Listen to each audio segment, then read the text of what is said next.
Je ne cherchais rien quand je suis entré dans ce café. Juste un autre chantier, un autre contrat, un autre ensemble de spécifications à mesurer 2 fois et à couper 1 fois. Je m'appelle Miles Carter, 44 ans, entrepreneur général et à mi-chemin de la reconstruction de ma vie après un divorce qui a laissé plus qu'une simple brèche. J'ai une fille adolescente, Jessa, qui passe la plupart de son temps chez sa mère, me rappelant à chaque court SMS et visite occasionnelle que le temps ne ralentit pour personne. Je construis des maisons, des terrasses et des devantures de magasins, mais ma propre vie me semble à moitié terminée depuis longtemps. Le café était niché entre un studio de yoga et un magasin de fleuristes, avec une pancarte devant qui disait « La vie arrive, le café aide ». C'est ringard, mais charmant. À l'intérieur, l'endroit sentait le sirop de vanille et l'ambition. C'est là que je l'ai rencontrée, Rin Morgan. Elle essuyait un comptoir avec un torchon qui avait connu des jours meilleurs, ses cheveux en chignon en désordre, pas à la manière romancée d'Instagram, mais à la manière. Je suis ici depuis 6 heures et je réponds toujours aux mails des fournisseurs. D'une manière ou d'une autre, elle était fatiguée, comme si c'était cousu dans ses vêtements, mais pas d'une manière qui la diminuait. Cela la rendait réelle. Elle a levé les yeux alors que j'entrais et m'a fait un signe de tête, pas un sourire, pas une salutation, juste un signe de tête, comme si nous étions déjà au milieu de quelque chose. Je me suis présenté, j'ai dit que j'étais là pour vérifier le projet de rénovation et elle m'a lancé un classeur d'idées sans dire un mot. Cela aurait dû m'énerver, mais ce n'est pas le cas. Il y avait quelque chose de magnétique dans sa présence, comme une force tranquille de la nature qui n'avait besoin de rien prouver à personne. Au cours des jours suivants, nous avons parlé plus lentement. D'abord, elle avait cet esprit sec, aiguisé comme un cutter, appelait les carreaux de plafond la tristesse de l'entreprise, faisait référence à la machine à expresso comme à sa diva et à l'acier inoxydable. J'ai ri plus que prévu et elle a remarqué, « Tu ris toujours comme si ça te surprend », m'a-t-elle dit un jour en me versant une tasse de quelque chose de sombre et d'audacieux. Comme si tu avais oublié qu'elle n'avait pas tort. J'étais resté silencieux pendant trop longtemps. Nous avons commencé à nous réunir après les heures normales pour passer en revue les mises à jour de conception. Elle voulait du bois récupéré pour le comptoir. Je lui ai parlé de ce chantier de récupération que je connaissais à 1 heure de la ville et nous avons fini par passer un samedi entier à creuser dans de vieilles planches et des clous rouillés. Elle portait des bottes qui ne correspondaient pas et chantait Stevie Nicks comme si elle pensait chaque mot. Ce jour-là, je me suis surpris à la regarder, non pas d'une manière lubrique, mais dans cet espace dangereux entre l'admiration et l'espoir. Peut-être que c'était quelque chose. Puis vint le nom de Silu Grant. Nous étions de retour au café en train de préparer des échantillons de sol lorsqu'elle l'a mentionné. Silu dit que Walnu est trop sombre pour la pièce, dit-elle avec désinvolture. J'ai hoché la tête en prenant une note, un de vos amis ? Elle leva les yeux, hésita, meilleur ami depuis l'université, le genre de réponse que l'on garde pour plus tard. Au cours des semaines suivantes, son nom est apparu de plus en plus. Silu a dit que l'éclairage semblait trop stérile. Silu pense que je devrais opter pour des étagères ouvertes. Silu a un faible pour les briques apparentes. Au début, je m'en fichais. Les gens ont des amis, des opinions. Ce n'était pas à moi de le contester. Mais ensuite j'ai remarqué la façon dont son ton changeait lorsqu'elle prononçait son nom, plus doux, comme une mémoire musculaire. Un jour, nous faisions une pause sur les marches arrière du café. Elle m'a passé une bouteille d'eau froide et j'ai demandé, aussi désinvolte que possible, « Toi et Silu sortez toujours ensemble ?» Elle ne broncha pas, se contenta de hocher la tête, lentement et délibérément. Mais il y a longtemps, ça n'a pas marché. Puis elle a ajouté, « Mais nous sommes toujours proches. Il fait partie de la famille. » Ce mot encore, famille. Un bouclier et une épée, selon celui qui le manie. Je me suis dit que ça me convenait. J'avais vécu pire. Je n'étais pas du genre jaloux, mais Silas ne m'a pas rendu les choses faciles. Il a commencé à se présenter au café plus souvent, toujours juste lorsque nous étions en pleine conversation ou que nous rions un peu trop fort. Il n'a jamais dit directement quelque chose de grossier, mais il avait ce côté tranchant, comme s'il me mesurait toujours, essayant de trouver le point faible du mur. Il entrait et se sentait chez lui, appuyé derrière le comptoir comme s'il y travaillait, jetant à Rin une pâtisserie provenant d'un endroit où ils avaient l'habitude d'aller. Tout le temps, Rin riait presque embarrassé et je me sentais soudain comme une 3e roue sur mon propre chantier. Je détestais la facilité avec laquelle il s'insérait, avec quelle facilité elle le permettait. Je me suis dit, pour ne pas trop y penser, que ce que j'avais avec Rin était en train de devenir quelque chose de solide. Elle m'a souri différemment de n'importe qui d'autre. Elle m'a envoyé un texto tard dans la nuit juste pour me dire qu'elle n'arrivait pas à dormir. Quand j'ai mentionné la disparition de Jessa, elle a écouté, vraiment écouté, pas le genre de signe de tête sans enthousiasme que les gens donnent quand ils attendent leur tour pour parler. Mais il devenait de plus en plus difficile d'ignorer la façon dont Silas planait, comme s'il n'était pas seulement un ami mais une ombre permanente sur tout ce que Rhin touchait. J'ai commencé à me poser des questions que je n'aimais pas. N'étais-je qu'un espace réservé jusqu'à ce qu'il décide de revenir? A-t-elle seulement vu à quelle profondeur ses racines étaient encore profondes? Un soir, alors que je rangeais mes outils, Rhin m'a fait sortir. La rue était calme et la lumière au-dessus de la porte du café clignotait comme un bus doux. Elle tendit la main et effleura la mienne. Merci, dit-elle. Pour tout? Je voulais dire quelque chose de significatif. Au lieu de cela, j'ai demandé, est-ce qu'il sait que vous me voyez? Son expression se durcit juste assez pour confirmer ce que je craignais déjà. Non, dit-elle. C'est compliqué. J'ai hoché la tête. Ouais, je commence à voir ça. Et juste comme ça, ce qui avait semblé être des étincelles et du café s'est transformé en ombre et en doute. Je ne savais pas ce qui allait suivre, mais je savais que je ne marchais plus aveugle. C'était un samedi soir chaud, du genre qui sentait l'herbe fraîchement coupée et la fumée du grill d'un voisin. Rhin m'avait invité chez elle pour un dîner. Une réunion dans le jardin avec ce qu'elle appelait son cercle restreint. J'avais proposé de venir tôt et d'aider à l'installation, peut-être de me faufiler un moment de calme ou deux avant l'arrivée des invités. Je ne savais pas que j'allais passer un examen. Je ne me suis pas inscrit pour le moment. Je suis monté sur son pont arrière. Je l'ai repéré, Silas, déjà là, appuyé contre la balustrade comme si l'endroit lui appartenait, une bière à la main, riant de quelque chose que Rhin avait dit. Elle était pieds nus, vêtue d'une robe d'été qui captait les derniers rayons du soleil, et ils se tenaient si près que leurs épaules touchaient presque le rire qu'elle lui avait lancé. Ce n'était pas romantique, c'était nostalgique. Mais la nostalgie a son propre type d'intimité, celui que l'on ne partage pas si l'on construit quelque chose de nouveau avec quelqu'un d'autre. J'ai levé la main dans un geste désinvolte, masquant la tension qui montait dans ma poitrine. Et, dis-je en gardant ça léger. Rhin sourit chaleureusement. Silu m'a fait un signe de tête. Pas de mots, juste un signe de tête. Froid, coupé et destiné à me remettre à ma place. Rhin m'a donné quelques tonnes. Vous êtes de service sur le pieu, dit-elle avec un clin d'œil. Je me forçai à sourire et me diriger vers le grill, me disant de me concentrer sur le moment présent, pas sur l'homme qui le tournait autour comme un vautour. Mais l'air était déjà coupé. Ce n'était pas une grande chose, c'était 1000 petites choses. Il planait pendant que je grillais, commentait ma technique. Tu es sûr de cette température? La pluie aime la sienne, moyenne, rare, pas moyenne. Puis plus tard, c'est délicat, tu pourrais le dessécher. Chaque remarque prononcée avec un sourire narquois et une gorgée de sa bière. J'ai gardé mon sang-froid. J'ai été sur des chantiers où des hommes adultes jetaient des coups de poing sur des matériaux de toiture. Je n'allais pas laisser un ex suffisant me pousser à faire quelque chose que je regretterais. Lorsque les invités sont arrivés, j'ai joué le rôle d'hôte aux côtés de Rhin.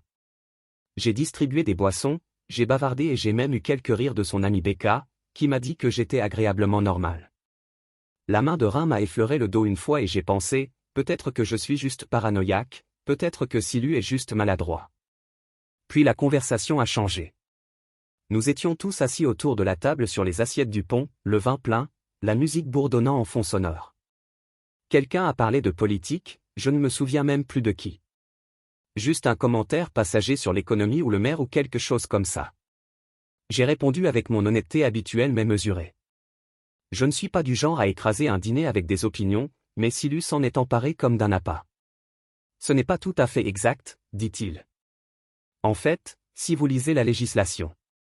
J'ai essayé de clarifier mon point calmement mais il m'a de nouveau interrompu, vous simplifiez à l'extrême, Miles, il vous manque beaucoup de choses. J'ai jeté un coup d'œil à Rhin. Elle baissa les yeux sur son assiette en train de mâcher lentement.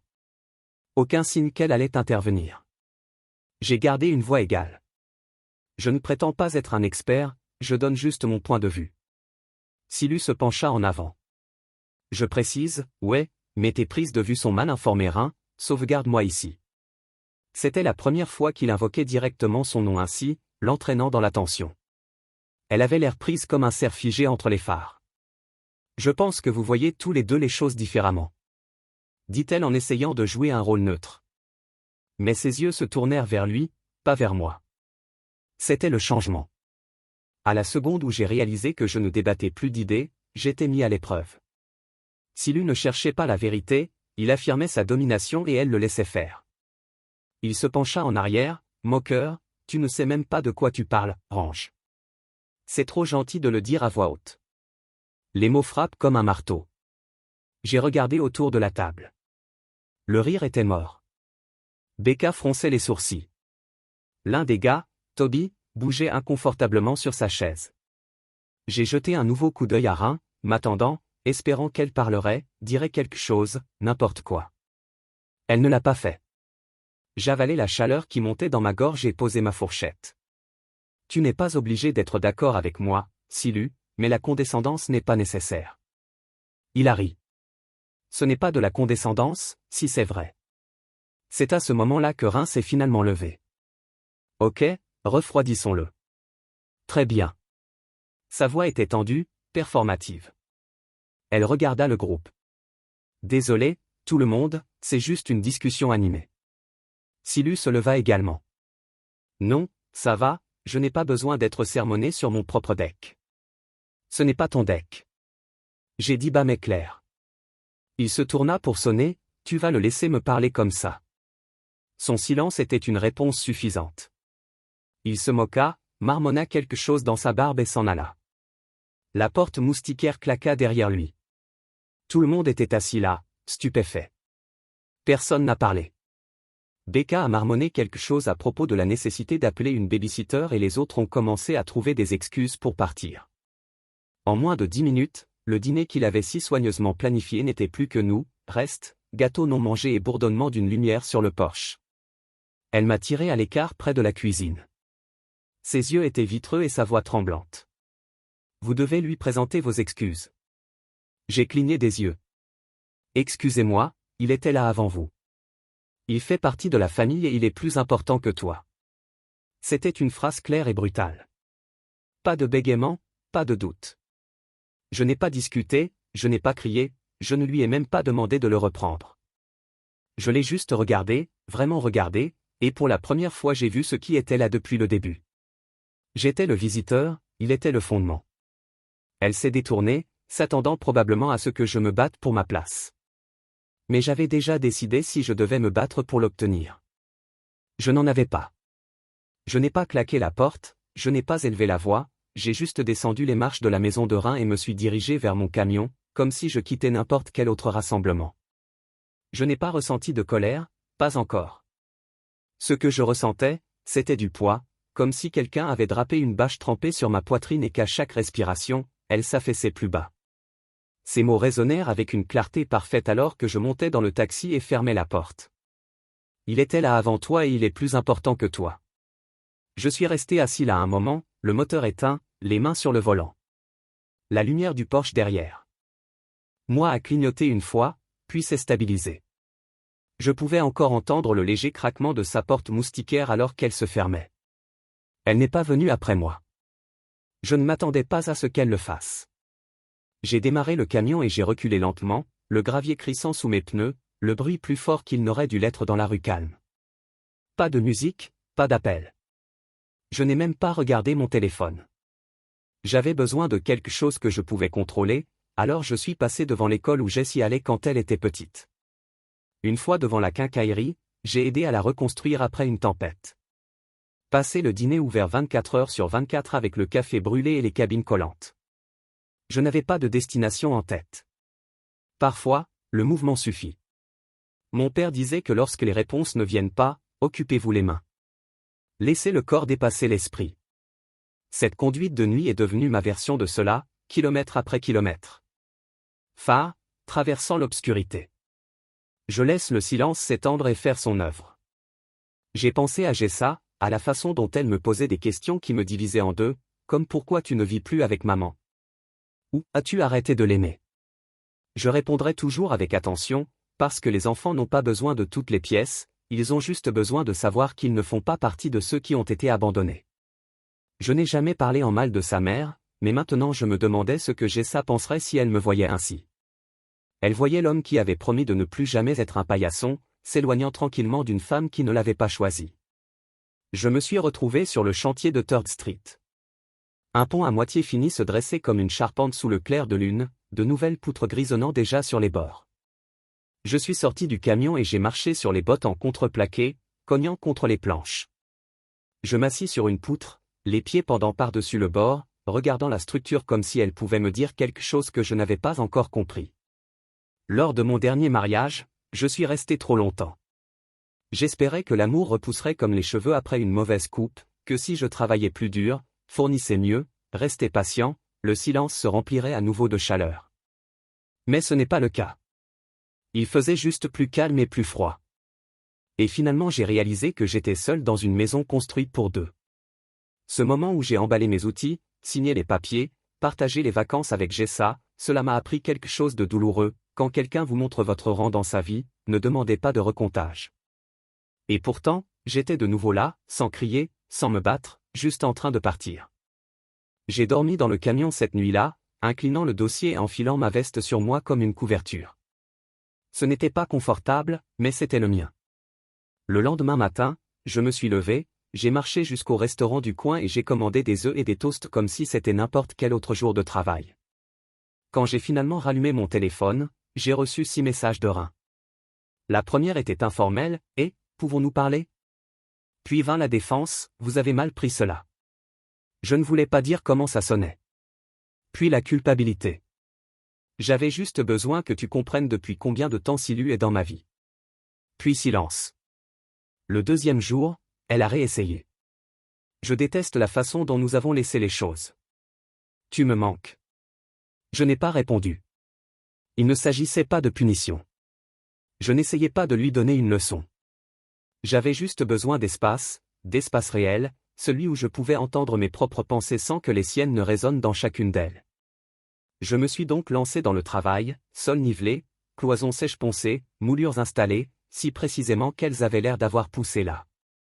Il y a quelque chose de beau dans l'artisanat quand vos mains créent quelque chose de solide, de mesurable, de vrai, contrairement aux sentiments, aux relations, aux mots qui peuvent être réorganisés et niés. Ce qui ne ment pas, ça va ou ça ne va pas. Chaque soir, je rentrais dans mon appartement calme, pas de musique, pas de rire, pas de bouteille de vin à moitié utilisée dans le réfrigérateur, juste moi dans le silence. Au début, cela semblait creux. Puis ça a commencé à paraître honnête. Le 4e soir, j'ai ouvert son dernier message. Il disait, « Je suis désolé, je sais que tu as besoin de temps, mais s'il te plaît, ne disparais pas sans nous donner une chance de résoudre ce problème. Je tiens à toi, Miles, vraiment. Peut-être que je ne l'ai pas bien dit, mais j'ai besoin que tu saches que je ne voulais pas te faire de mal. » J'ai regardé ces mots pendant un long moment. Mon pouce a plané sur le clavier. J'ai même tapé quelque chose une fois, puis je l'ai supprimé. Il ne s'agissait plus de ces mots, mais des miens, parce que quelque part le long de la ligne. Je m'étais fait plus petit pour éviter les conflits, j'avais laissé les choses glisser, parce que je voulais que l'histoire se déroule bien. J'espérais que si je lui donnais juste du temps, elle me verrait comme je la voyais. Mais ce soir-là, au dîner, quand elle l'a regardé et m'a fait un signe de tête quand elle a dit qu'il comptait plus, ce n'était pas une erreur. Et maintenant, je devais décider quel était le mien avant de la voir. Comme si elle n'était pas sûre de devoir aller jusqu'au bout. J'étais assis par terre dans mon salon, les jambes allongées, un demi-sandwich à la main que je n'avais pas assez faim pour finir. C'était un jeudi soir et la pluie avait commencé peut-être 1 heure avant de frapper aux fenêtres. Comme un métronome, je n'ai pas bougé au début. Je savais qui c'était. Parfois, le silence vous en dit plus que n'importe quel Ringo. Un autre coup, plus silencieux cette fois, hésitant, je me levai, m'essuyai les mains avec mon jean et ouvris la porte.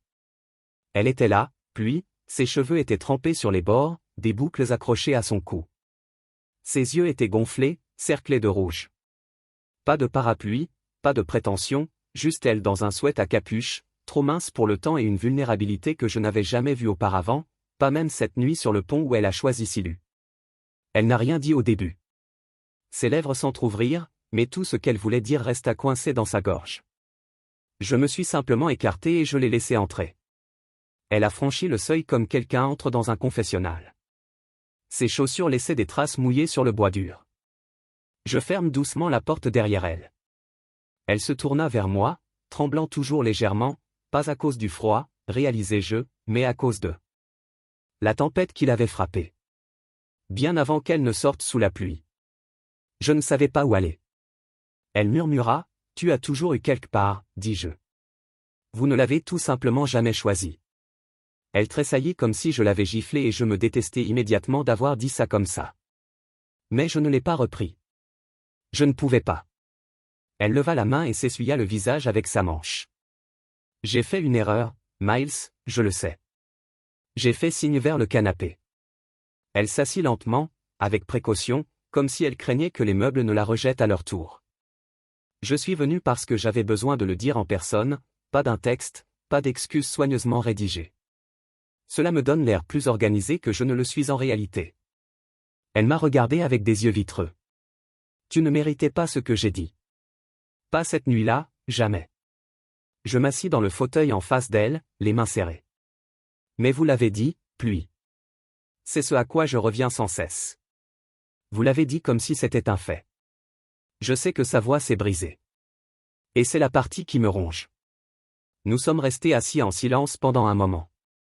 Dehors, la pluie s'était intensifiée, frappant avec plus d'insistance contre les fenêtres. Je ne le pensais pas, dit-elle. Finalement, je te jure que je ne le pensais pas, mais tu le pensais. J'ai répondu, voix même. C'est pour ça que ça fait si mal. Tu n'as pas bégayé, tu n'as pas hésité. Vous m'avez dit exactement où j'en étais, deuxième place. Elle hocha la tête. Je tombais entre ses mains. Tu as raison. Je l'ai dit parce qu'à ce moment-là, j'ai paniqué. J'ai vu Silu partir en trombe et je suis revenu. C'est ce que j'ai toujours fait avec lui, garder la paix, dire ce qui l'empêche d'exploser, même si cela coûte à quelqu'un d'autre. Je sais que sa voix s'est alors complètement brisée et elle a enfoui son visage dans ses mains. Je déteste ça chez moi. Je l'ai regardée s'effondrer devant moi, une partie de moi voulant aller vers elle, l'autre partie agrippant la chaise comme si elle m'éloignerait de l'épave. Quand elle releva enfin les yeux, son maquillage était taché sous ses yeux. Il est dans ma vie depuis si longtemps, depuis l'université. À chaque rupture que j'ai eue, il était là, offrant des conseils, semant des doutes. Je pensais qu'il me protégeait. Mais maintenant je vois que ce n'était pas une protection, c'était un contrôle. Je suis resté silencieux. Je voulais lui donner de l'espace pour creuser son chemin, pas lui lancer une échelle pour l'instant. Il a déjà fait ça. Elle est allée vers d'autres hommes, vers moi. Ma sœur m'a prévenu, Becca aussi, mais je l'ai défendue. Chaque fois que j'acquiesçais lentement, et le soir du dîner, elle avait l'air honteuse. J'avais tellement peur de perdre le contrôle de la situation. J'ai essayé de gérer tout le monde au lieu d'être honnête avec qui que ce soit, y compris vous. J'ai paniqué quand je t'ai vu tenir bon, non pas parce que tu avais tort, mais parce que je n'avais jamais vu quelqu'un qui n'était pas pour lui. C'était le vrai problème, pas seulement Silu, pas seulement ses paroles, mais la façon dont je menaçais l'ordre des choses qu'elle avait toujours connues. Je me penchai en avant, les coudes sur les genoux. Je ne te déteste pas, Rein, mais je ne peux pas redevenir le gars qui attend dans les coulisses pendant que tu découvres où j'ai ma place. Ce n'est pas le cas, dit-elle rapidement. Vous ne l'avez jamais été. Je ne voyais juste pas combien d'espace je laisserais Silu prendre dans ma tête jusqu'à ce que tu partes. Et le silence qui a suivi m'a fait écouter le bruit auquel je m'étais trop habitué. Je l'ai regardé, vraiment regardé, et je l'ai vu. Quelque chose s'était ouvert en elle, quelque chose qui n'existait pas auparavant, pas de regret, pas de désespoir, mais la vérité. Je ne demande pas de tout réparer ce soir, dit-elle. Je veux juste recommencer avec honnêteté, même si cela signifie recommencer. Je n'ai pas répondu tout de suite. Je me suis levé, j'ai marché jusqu'à la cuisine et j'ai versé 2 verres d'eau. Quand je suis revenu, je lui en ai tendu un et je me suis assis à nouveau. J'ai besoin d'espace, dis-je, non pas pour te punir, mais parce que j'ai besoin d'être sûr de ne pas retourner dans quelque chose qui a encore la forme de quelqu'un d'autre. Elle hocha la tête. Je peux respecter ça. Nous sommes restés assis au calme pendant un moment, en sirotant de l'eau et en écoutant la pluie. Pas de promesses, pas de baisers, juste le faible espoir que peut-être pas maintenant, pas encore, mais peut-être qu'il y avait encore quelque chose qui valait la peine d'être reconstruit, quelque chose sur un terrain plat. Cela faisait 3 jours que la pluie n'était pas arrivée à ma porte et je n'avais plus de nouvelles d'elle depuis. Je ne m'y attendais pas. Elle pensait ce qu'elle disait, l'espace réel, le genre de silence qui peut soit régler les choses, soit révéler des fissures trop profondes pour être réparées. J'ai passé mon temps à travailler, comme d'habitude, réparer un Porsche affaissé à Oakidge, aménager une véranda à East Hollow, rester dehors plus tard que d'habitude, pour ne pas avoir à m'asseoir dans mon propre appartement à regarder des chaises vides. En fin d'après-midi, alors que je rangeais mes outils dans le camion, mon téléphone a sonné avec un numéro que je ne reconnaissais pas. J'ai hésité. Les nombres inconnus apportent rarement quelque chose de bon, mais quelque chose m'a poussé à répondre. Bonjour, c'est Miles Carter? La voix était aiguë mais familière, comme celle de quelqu'un qui savait attirer l'attention sans augmenter le volume. Oui, en parlant, c'est Brun, la sœur de Rhin. Cela m'a arrêté dans mon élan. Je n'avais rencontré Brun qu'une seule fois, brièvement, lors d'une des premières réunions dans un café. Elle était venue prendre un café, m'avait salué poliment et était repartie avec un regard que je ne pouvais pas lire sur le moment. Maintenant, ce regard illisible avait soudain une voix. J'espère que ça va. J'ai eu ton numéro sur le téléphone de Rhin. Je ne lui ai pas demandé, j'avais juste besoin de te parler. Je me suis appuyé contre le haillon ouvert de mon camion. Très bien, vas-y. Elle soupira à l'autre bout du fil. Pas le genre de soupir qui signale la fatigue, mais le genre de soupir qu'on pousse juste avant de marcher sur un fil sous tension. Je voulais juste dire que j'ai vu ce qui s'est passé, pas tout, mais assez. Et je pense que tu as géré la situation mieux que quiconque. Qu'est-ce que Silu, dit-elle sans embâge, ce parasite toxique? J'ai cligné des yeux. Eh bien, ce n'est pas exactement le titre familial qu'il porte. Elle rit amèrement. Oh, ne t'inquiète pas, il ne m'aime pas beaucoup. J'ai arrêté de l'adorer quand j'avais 15 ans. La pluie n'est jamais vraiment arrivée. Il y eut une pause, lourde et chargée. Pourquoi tu me dis ça? Maintenant? J'ai demandé parce que tu lui as tenu tête à ce dîner. Personne n'a jamais fait ça, ni son ex-mari, ni ses anciens petits amis, ni même mes parents. Silu trouve toujours un moyen de déformer les choses jusqu'à devenir le héros incompris. Mais toi, tu n'as pas joué à son jeu. Et je voulais te le dire. J'ai vu que j'avais du mal à avaler, je ne savais pas quoi dire à ça. Les éloges n'étaient pas quelque chose que je recherchais, surtout pas pour quelque chose qui se faisait au détriment d'une relation. Il a toujours été comme ça, a-t-elle poursuivi, possible, territorial, mais il est intelligent. Il le fait discrètement, joue l'ami attentionné, le protecteur dévoué, mais en réalité, il mine tout le monde. La pluie se rapproche des plantes, des petites graines, lui fait les remettre en question, puis s'éloigne juste assez pour lui donner l'impression qu'il est la seule constante. Elle pense que le temps est égal à la vérité. Elle confond la longévité avec l'amour. J'ai laissé ces mots pénétrer parce qu'ils étaient exactement ce que je n'avais pas réussi à articuler moi-même. Rhin n'aimait pas Silas, pas de manière romantique, mais elle le laissait s'enraciner si profondément dans sa vie qu'elle ne remettait pas en question son poids sur elle. Brun a continué, vous connaissez son ex-mari.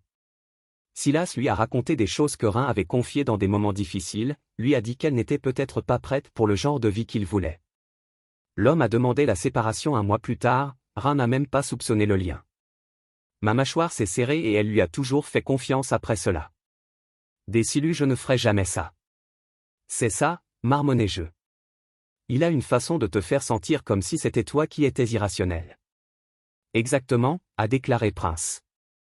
Mais le problème, Miles, c'est qu'elle essaie. Maintenant, je la connais. Je ne l'ai jamais vue aussi crue, aussi honnête. La version d'elle qui est revenue à la maison après votre dispute, c'était quelqu'un qui se réveillait. J'ai regardé vers le parking où mon camion était garé. Le soleil baissait derrière les arbres, projetant de longues ombres sur la terre. Le monde semblait calme, à l'exception de la voix de Brun qui résonnait dans mon oreille. Elle n'est pas parfaite, ajouta Brun, mais elle n'est plus aveugle non plus, et c'est à cause de toi, j'expirai lentement. Alors qu'est-ce que tu me demandes, Brun? Rien, dit-elle. Ne la radis pas à cause de lui. Elle ne t'a pas perdu cette nuit-là. Elle a perdu son filet de sécurité, et peut-être pour la première fois, elle réalise qu'elle n'en a jamais eu besoin. Pour commencer, je n'ai pas répondu tout de suite. Il y avait une partie de moi qui voulait s'accrocher à la colère, à la clarté qui venait du fait de se sentir lésé. Mais l'autre partie, la partie qui regardait Rhin pleurer dans mon appartement, la partie qui se souvenait de la façon dont elle m'avait regardé autrefois, comme si j'étais plus qu'un simple homme avec un marteau et un cœur prudent, cette partie écoutait. Merci d'avoir appelé, dis-je finalement. Elle sera probablement en colère quand elle le découvrira, dit Rhin avec un rire sec. Laisse-la tranquille, répondis-je. La vérité n'a pas besoin de permission. Après avoir raccroché, je suis resté longtemps assis dans mon camion, je n'ai pas allumé la radio, je n'ai pas vérifié mes messages, je suis resté assis là avec le poids de tout ce que Brun avait dit. Et pour la première fois depuis cette nuit sur le pont, je ne me sentais plus comme une étrangère. Je me sentais comme quelqu'un qui avait vu la pourriture sous le cadre. Et peut-être, juste peut-être, que ce n'était pas moi qui avais besoin d'être réparé. Le texte est arrivé à 8h03 un mercredi. Pouvons-nous parler d'un endroit neutre s'il vous plaît? Je l'ai regardé pendant une minute entière avant de répondre. Où elle a suggéré le parc, l'Inenro, celui avec le pont de pierre et les bancs de fer.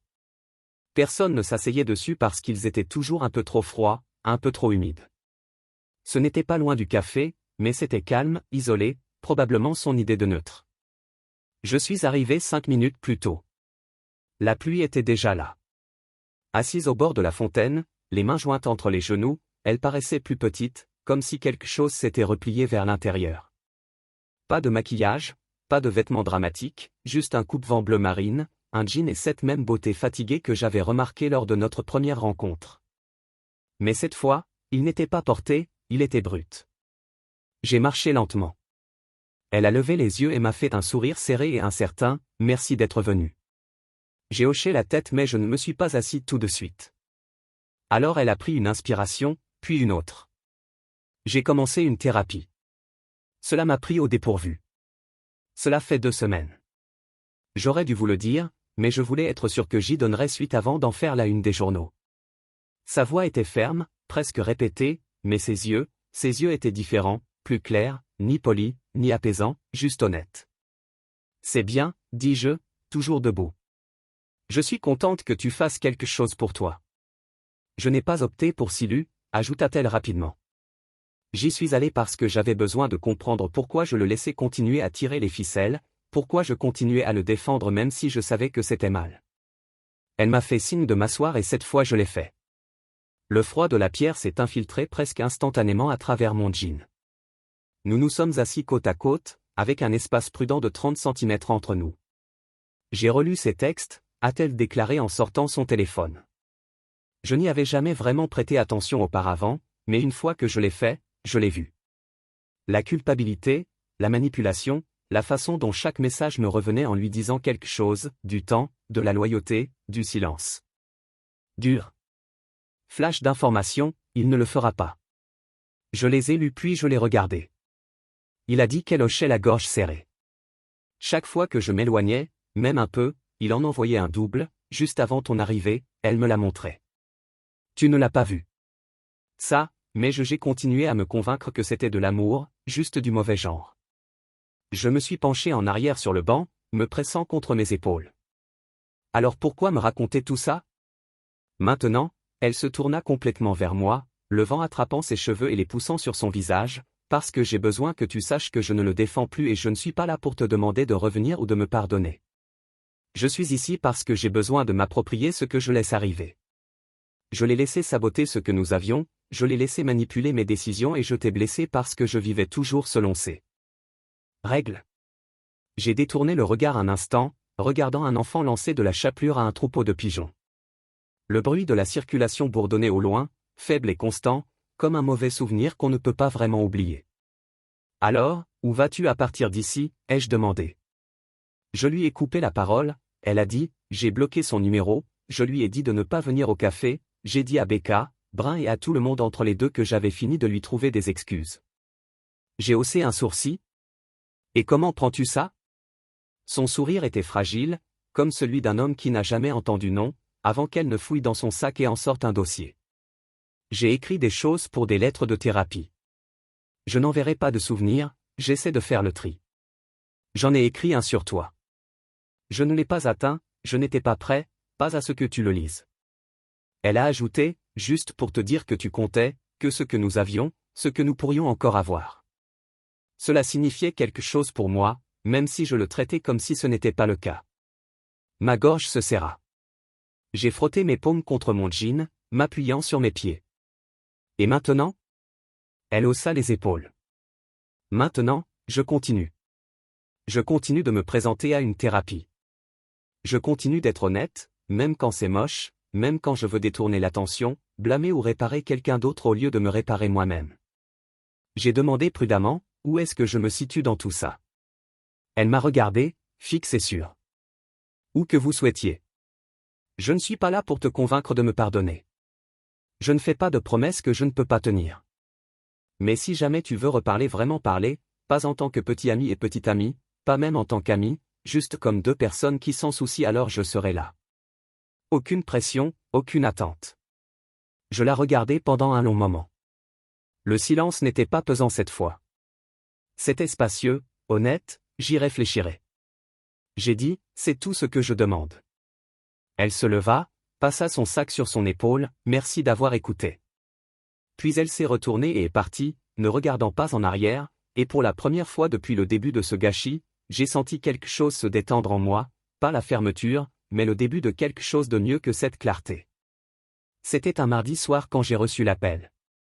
J'étais dans ma boutique à bricoler une charnière d'armoire cassée qui n'avait pas besoin de fixer mais qui a donné à mes mains quelque chose à faire. La sueur dans l'air avait commencé à s'installer et le monde était calme. De cette façon, cela n'obtient que lorsque personne ne s'attend à rien de vous. Puis mon téléphone a sonné et son nom a illuminé l'écran. Pluie. J'ai hésité pour 3 anneaux complets avant de répondre. Et, dis-je, essayant de garder ma voix. Même ces mots se sont précipités comme s'ils attendaient à la porte trop long. Il s'est présenté chez moi. J'ai redressé, quel silu. Il était ivre, en colère. Il a juste montré en criant, frappant à la porte. J'ai appelé les flics. Mon corps s'est déplacé avant que mon cerveau ne rattrape. J'ai attrapé mes clés. Êtes-vous d'accord? Je suis secoué, mais oui, je ne l'ai pas laissé entrer. Il a crié pendant 5 minutes d'affilée puis a commencé à donner un coup de pied dans la boîte aux lettres. Il est parti maintenant. Ils ont pris un rapport, mais je dépose pour une ordonnance d'interdiction. J'ai arrêté de bouger. Ce n'était pas seulement une frontière, c'était un mur. C'était son dessin d'une ligne où il n'y en avait jamais eu auparavant. Je voulais vous dire moi-même avant de l'entendre de quelqu'un d'autre. Je suis en route, Miles, je ne viens rien réparer. Dis-je tranquillement. Je viens te tenir à côté de toi si tu me veux là-bas.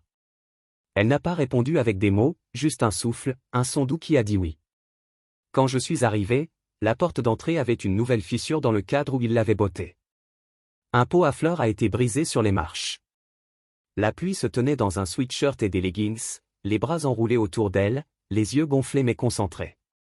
Elle n'a pas pleuré quand elle m'a vu. Elle ne s'est pas effondrée dans mes bras, elle a juste ouvert la porte et m'a laissé entrer. Nous nous sommes assis sur le canapé en silence pendant longtemps. Elle a serré une tasse de thé chaude comme si c'était sa seule encre jusqu'à présent. Tu as fait la bonne chose, ai-je dit enfin. Elle hocha la tête. Je ne savais pas si je réagissais de manière excessive. Une partie de moi pensait toujours que je l'avais peut-être provoqué. Je l'ai regardée dans les yeux. Ce n'est pas votre culpabilité pour Carrie. Elle cligna des yeux rapidement, comme si elle combattait l'instinct pour lui faire des excuses. C'est étrange. Je pensais que je lui devais d'être là quand les choses étaient difficiles, pour rester quand les autres sont partis. Vous ne devez pas à quelqu'un de votre paix juste parce qu'ils sont restés assez longtemps pour l'empoisonner. Elle sourit à peine. Mon thérapeute a dit quelque chose de similaire. Elle a appelé cela le piégeage émotionnel, comme être dans une maison où l'alarme incendie s'éteint constamment et finalement vous arrêtez de remarquer la fumée. Et ce soir, j'ai demandé, ce soir, j'ai vu les flammes. Elle m'a parlé des textes qui ont dégénéré la semaine dernière, comment il l'a accusé de l'abandonner, trahissant leur histoire, manipulée par moi. Elle a dit qu'il avait appelé 27 fois en une nuit, laissé des messages vocaux, certains plaidants, d'autres pleins de venin. Il a dit qu'il avait besoin de moi, qu'il n'était rien sans moi. Puis, 2 messages plus tard, il a dit que je l'avais ruiné et il espérait que j'étais fier. Modèle de l'agresseur classique, love bombing tourage, retour à la culpabilité. Je l'avais déjà vu chez des gens avec qui j'avais travaillé, même dans mon propre mariage. Une fois que les choses ont commencé à aller vers le sud, j'ai commencé à vous reconnecter avec des amis que je m'éloignais. Elle a dit, de vieux amis, des gens, s'ils sucent, ont toujours une raison de détester et j'ai réalisé que chacun d'entre eux avait une version du même avertissement. Ils ont juste arrêté de le dire quand je n'entendais pas. On dirait qu'il s'est fait le filtre de toute votre vie. Elle hocha la tête. Pas plus. Nous avons parlé jusqu'à minuit. Rien de lourd, juste de petites choses. Comment se passait le travail, l'odeur de ses voisins, la cuisine terrible, la plante qu'elle oubliait d'arroser qui ne mourait pas d'une manière ou d'une autre. Le genre de conversation que vous avez lorsque vous essayez de récupérer quelque chose de normal. Je ne suis pas resté la nuit. Je ne l'ai même pas embrassé quand je suis parti. Je l'ai juste tenu pendant un certain temps sur le porche et elle a chuchoté, merci de ne pas avoir fait ça. Ce n'est pas pour nous. J'ai dit, il s'agit de vous apprendre à vivre sans lui dans votre tête. Dans les jours qui ont suivi, elle a changé d'une manière qui ne nécessitait pas de déclaration. Elle a coupé les mots de passe partagés, changé de verrouillage, supprimé de vieux messages vocaux, a contacté sa sœur Rebecca et s'est excusée. Pendant toutes les années, elle l'a défendu. Elle s'est présentée pour une thérapie. Même les jours, elle ne voulait pas parler. Elle a cessé de se blâmer et elle ne m'a pas demandé de revenir. Cela importait le plus, car cela signifiait qu'elle n'essayait pas de combler le vide qu'il m'a laissé. Son monde a commencé à s'élargir. Je l'ai vu rire à nouveau librement. Je l'ai vu au café parler à un nouvel employé, sans craindre ce que Silas penserait. Je l'ai entendu parler de l'avenir sans le prendre en compte, et chaque fois que je ressentais une fierté silencieuse, non pas parce qu'elle guérissait pour moi, mais parce qu'elle guérissait pour elle-même. Nous ne nous sommes précipités dans rien. J'ai gardé mes distances, pas émotionnellement, mais physiquement. Je voulais qu'elle ait de l'espace pour grandir, sans que je plane. J'ai répondu quand elle a appelé, s'est présentée quand elle a demandé, mais je n'ai pas appuyé, je n'ai pas sondé. Un après-midi, elle m'a envoyé une photo d'une étagère qu'elle avait construite elle-même, tordue mais solide. La légende disait, n'a pas attendu un homme. Cette fois, ça fait du bien, et cela l'a fait pour nous deux. C'était le moment où je savais que quelque chose avait changé, pas seulement en elle mais en moi. Je n'avais plus l'impression de me battre pour la place dans sa vie. Je n'étais pas un rival d'un fantôme. Je n'étais pas un espace réservé pendant qu'elle luttait avec l'emprise de quelqu'un d'autre. Elle lâchait prise et pour la première fois, elle s'accrochait à elle-même. Nous n'avons pas reculé dedans. Il n'y avait pas de grandes déclarations, pas de chameau au dîner avec des excuses chuchotées. La pluie et moi nous sommes approchés comme des gens qui s'approchaient d'une maison après une tempête, soigneusement, avec les yeux sur les mailles du filet, les cœurs gardés mais curieux. Elle reconstruisait sa vie à de nouveaux termes et j'ai refusé d'être un autre raccourci pour réconforter. Je voulais du vrai. Elle avait besoin de réel. Rien de moins aurait juste réinitialisé le cycle. Nous avons commencé, le café lent d'abord, puis marche, parfois au café avant de s'ouvrir, parfois au lac près de son appartement. Nous avons parlé, mais pas comme les amoureux essayant de réparer quelque chose de cassé, plus comme les gens qui s'apprennent enfin sans prétention. Je me souviens qu'un matin en particulier, nous étions assis à l'extérieur du café sirotant le rôti foncé à partir de tasses dépareillées, le genre que vous ne trouvez que dans les vieux convives ou le deuxième tiroir de cuisine de quelqu'un. Le ciel était encore à moitié endormi, le soleil craquant juste les toits et la pluie m'a regardé avec quelque chose de calme dans son expression. J'ai pensé à la différence entre la reconstruction et le patch, a-t-elle déclaré. J'ai hoché la tête, attendant. Dans le passé, je corrimais toujours des choses, les tenant assez longtemps pour ne pas faire face à ce qui était en dessous. Mais le correctif ne dure pas. Il cache juste les dégâts et les gens, sont terribles pour cacher des dégâts. Vous n'êtes pas le seul que j'ai dit. Je suis resté marié pendant 3 ans après que j'aurais dû partir, je me suis dit que je réparais les choses, mais tout ce que je faisais était de repeindre la pourriture. Elle sourit tristement, toi et moi, quelques professionnels de cloison sèche émotionnelle. Ce matin-là, elle m'a invité à une séance de thérapie, non pas parce que nous étions officiellement de retour ensemble, mais parce que, selon ses mots, si nous voulons réessayer, je veux savoir dans quoi je vous invite et je veux que vous sachiez ce que vous invitez. C'était un petit bureau niché au-dessus d'une librairie, avec des murs de lavande et la faible odeur de thé à la camomille. Son thérapeute, le docteur Henley, m'a accueilli avec une poignée de main ferme mais pas dominatrice, comme quelqu'un qui avait appris à naviguer dans un traumatisme sans avoir besoin de prouver qu'elle pourrait le réparer. Je suis heureuse que vous soyez ici, elle a déclaré, il ne s'agit pas de blâmer, il s'agit de clarté. Je me suis assis en face de la pluie et, pour la première fois, je l'ai entendu parler de Silas, sans défense ni distorsion. Il était une fondation que je n'avais jamais inspectée, a-t-elle dit. J'ai construit des amitiés, des décisions et des relations en plus de lui et je ne réalisais pas jusqu'à récemment que je vivais dans une structure qui n'était pas stable. Docteur Henley a noté. Ils vous font remettre en question votre instinct, vous faites croire que votre survie dépend de leur présence. Mais parce qu'elle n'essayait pas de me reconquérir avec eux. Elle ne m'atteignait pas pour combler une lacune. Elle se tenait debout, avec sa propre voix, dans une pièce où elle ne me devait rien. Cette nuit-là, alors que nous sortions dans l'air chaud du printemps, elle a tendu la main, non pas en désespoir de cause mais en invitation. Nous avons recommencé à sortir ensemble, pas avec des feux d'artifice ou des déclarations. C'était plus comme redécouvrir un sentier que vous avez marché une fois et le voir avec de nouveaux yeux. Nous avions encore des pauses maladroites, nous avons encore eu des jours où ces murs se relâchent et je devais décider de presser ou de lui donner de l'espace. Mais quelque chose avait changé. Elle ne rétrécit plus autour de moi et je n'avais pas l'impression de devoir porter à la fois notre poids juste pour rester proche. Un week-end, elle m'a invité à l'aider à réorganiser son appartement, un nouveau départ symbolique, elle l'a appelé. Nous avons déplacé le canapé, remplacé le tapis qu'elle a dit que Silas avait choisi il y a des années et raccroché de nouvelles étagères dans le couloir. Alors que je m'écrouais dans le plâtre, elle se tenait à côté de moi, un niveau dans une main et un petit cahier dans l'autre. « Qu'est-ce que c'est ?» ai-je demandé. « Mes rappels » a-t-elle dit. « Des choses que j'ai apprises, des choses que je dois désapprendre. » Elle me l'a tendu. La première page disait 1. L'histoire n'est pas de la monnaie. 2. La loyauté sans frontières est un piège. 3. L'amour n'a pas à blesser pour être réel. Je l'ai remis soigneusement. C'est un enfer d'un plan. J'ai pensé que vous apprécieriez la structure, a-t-elle dit avec un sourire narquois. Même Becca, son amie du café, m'a retiré un jour pour dire, elle est plus légère. Ce n'est pas seulement toi, elle est plus libre. Et c'est la première fois que je la voyais en fait de choisir quelqu'un sans que Silas plane comme un fantôme dans le coin. Il y avait une nuit en retard quand nous sommes assis sur le balcon à l'extérieur de sa chambre, juste le fait de ne pas nous soutenir. La deuxième chance, vous ne m'avez pas connu. Snap. Pas de tension, pas de seconde de supposition, le genre de calme qui vient après une tempête, lorsque le toit tient et que les fenêtres ne vibrent plus. Cela faisait 3 mois que l'ordonnance d'interdiction contre Silas avait été déposée, 2 depuis son expiration. Je ne mentirai pas. Une partie de moi a attendu que l'autre chaussure laisse tomber un drive-by, un texte, un run-in occasionnel au café ou l'une des librairies locales qui l'hantait, mais rien, pas une observation, pas un murmure.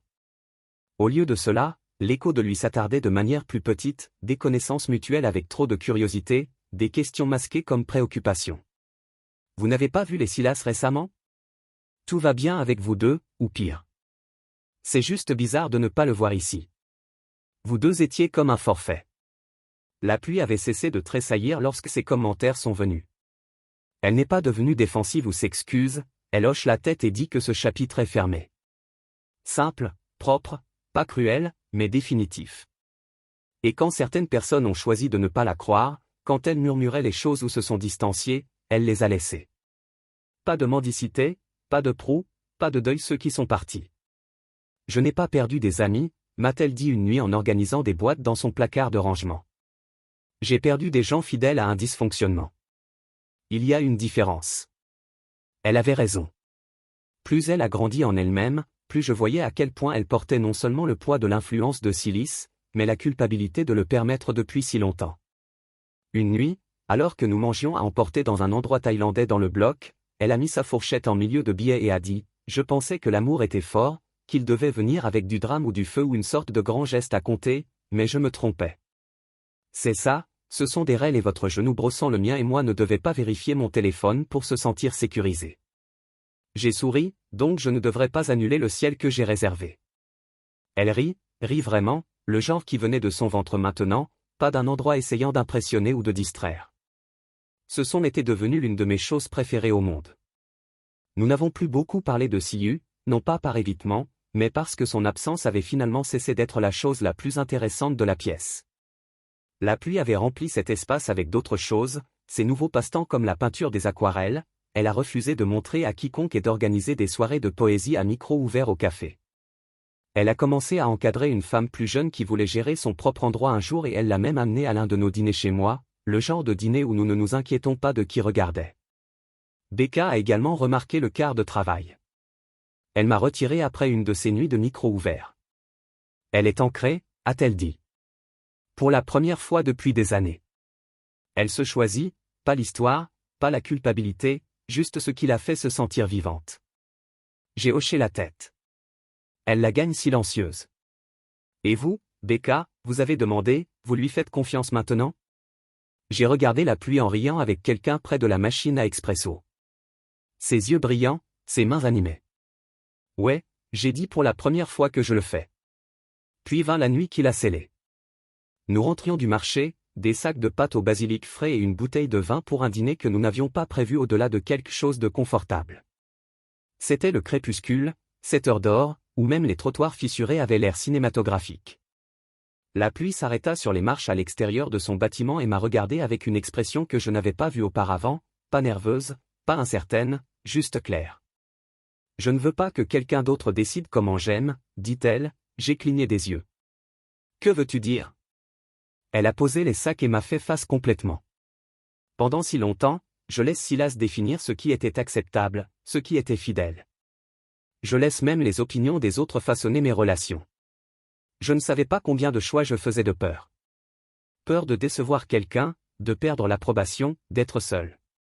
Elle tendit la main et toucha ma poitrine, juste au-dessus de l'endroit. Mon cœur avait appris à se préparer. Mais pas ça? Dit-elle. Pas nous. Je vous choisis, des kilomètres, sans bruit, sans ombre, juste vous. Ce ne sont pas les mots qui m'ont fait, c'était le silence.